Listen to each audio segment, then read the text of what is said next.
Kuala Selangor Nature Park lies on the west coast of Malaysia.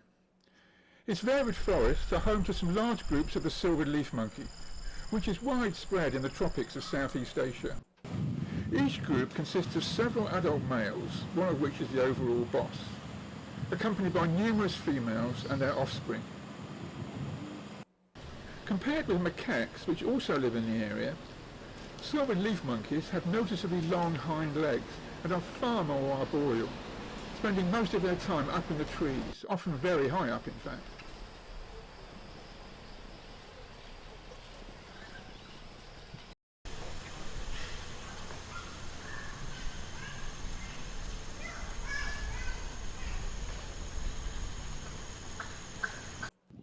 In the correct light, the long pale hairs gleam with a silvery appearance, hence the common name, silver leaf monkey, also known as the silvered leaf monkey. As in many monkeys, the adults spend the hottest time in the middle of the day grooming one another, or just plain resting in the shade until it gets cooler. This mutual grooming plays an important social role. It helps to establish and maintain bonds between individuals.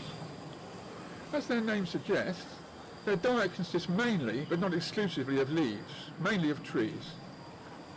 Trees don't like their leaves being eaten, and this obliges the monkeys to become fussy eaters. This is because defensive measures taken by the trees involve the inclusion of numerous defensive chemicals within the leaves. Because young leaves have lower levels of protection, the monkeys are forced to spend a great deal of time searching for them. Only very rarely are old yellowing leaves eaten, as seen here. The silvered leaf monkey is one of a group of 6 species in which the young babies are spectacular apricot yellow. In this really young baby, the face is pink. But after a few more days, it turns darker and becomes blackish. Not surprisingly, there are plenty of people who regard these as some of the world's cutest baby animals. I can count myself fortunate that in November at Kuala Selangor, just about every female had a young baby. The much older babies are the same colour as the adults, and there is a gradual transition from one state to another. The face gets even darker, the forehead becomes black, and so do the hands and feet.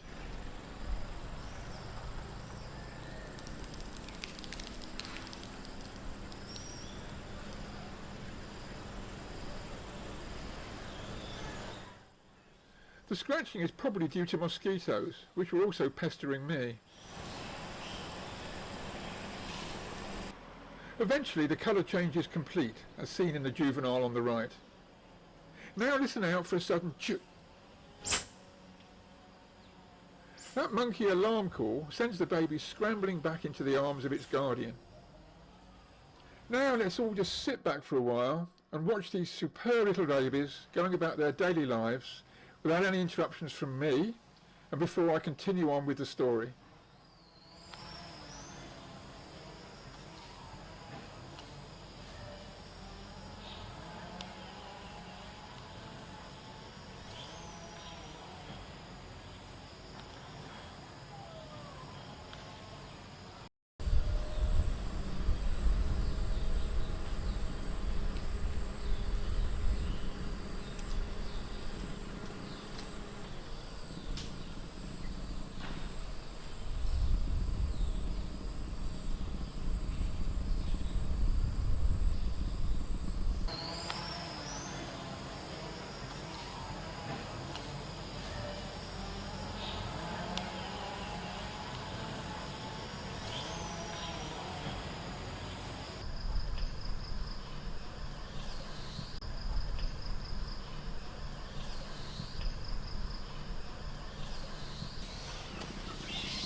At this stage it is very obvious how the orange baby has now completed the transition to the same colour as the adult.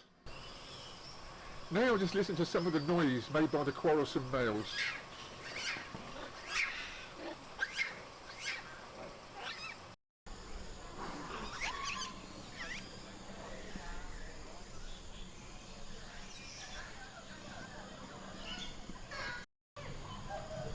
Up until now, it's quite likely that not one of these babies has actually been in the company of its own mother.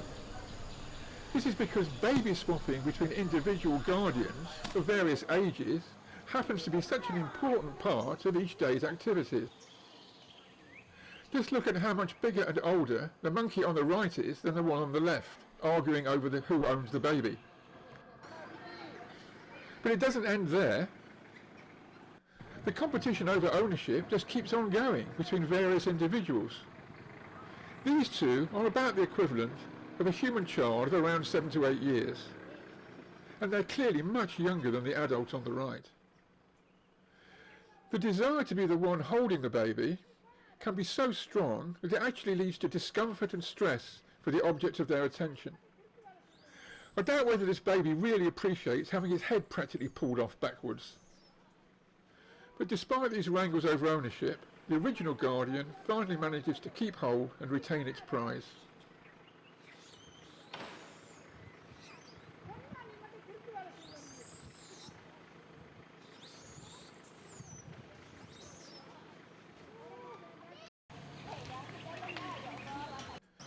So now, let's consider some of the implications involved in this baby swapping. This baby is currently in the care of an individual who is not hugely older than itself, and has been in this situation for quite a considerable time. These orange babies have not yet reached the point where they can eat and digest leaves. It needs milk and is not going to get it right now. What it requires is its own mother or another lactating female who is willing to feed it. This willingness to be a wet nurse and feed somebody else's offspring is not uncommon in primate society. So it clearly could be an option for this youngster. It's now getting towards the end of the day, and this baby is clearly getting distressed and upset about its current situation. It's probably been away from its mother for several hours. This slightly older baby has a more mature guardian, but it's clearly not happy about what's happening. It's clearly in distress and is expressing this loudly and vocally. It's obviously now got to a point of desperation where it's calling for its mother over and over again.